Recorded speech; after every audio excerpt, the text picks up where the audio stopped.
This is David Simon and he is from Australia, a 30-year-old man who landed in India just yesterday.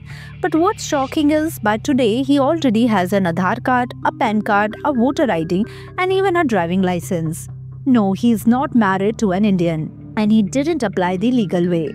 All of these documents are fake but they look 100% real. So the question is, how did this happen? In India, fake documents can be arranged faster than a passport stamp. The process starts small, mostly in cyber cafes, DTP shops or roadside document centers.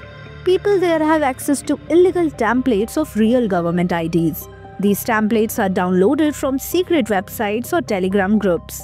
The entire look of Aadhaar, PAN, voter ID and even college mark sheets can be copied for as little as 500 rupees to 2000 rupees.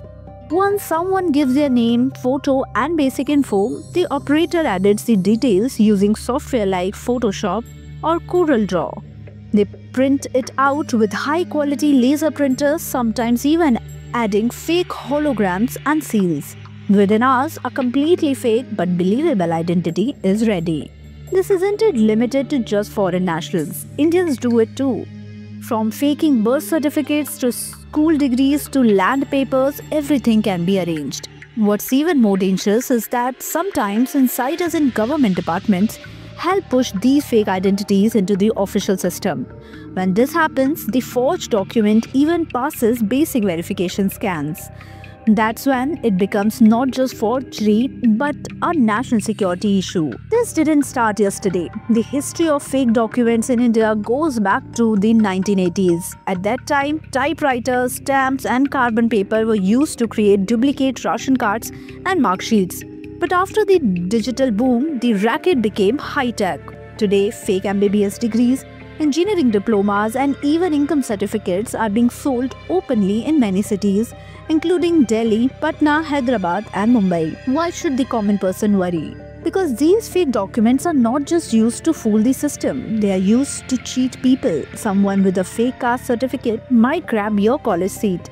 A fraud using a fake land document might sell property that doesn't even belong to them. Jobs, loans, government subsidies, all of it becomes vulnerable. Even more worrying, criminals are now using forged documents to escape the law.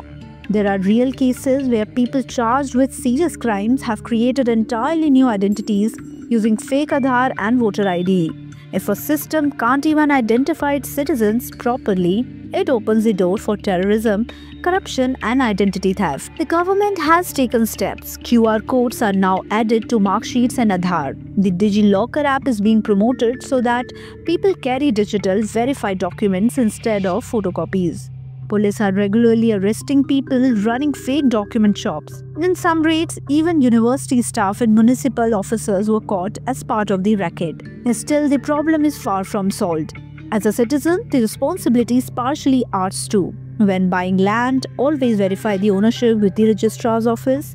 When hiring someone, especially for critical jobs, demand documents directly from the issuing authority or verify through DigiLocker. If you ever lose an important document, report it right away. And most importantly, never entertain offers for fake certificates or IDs even if it seems harmless, because using one can put you behind bars.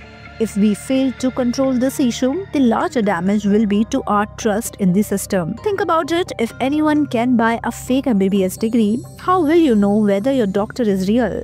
If someone can fake property papers, how safe is your home ownership? And if foreign nationals can get fake Aadhaar within a day of arrival, what does that say about national security? This isn't just a law enforcement problem. It reflects how loopholes in our system, lack of awareness and a culture of shortcuts have allowed crime to enter silently through paper and plastic.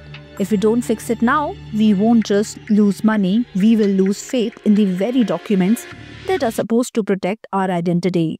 And that's a danger no country can afford. For more updates, subscribe to our YouTube channel TSW News. News that reveal the truth.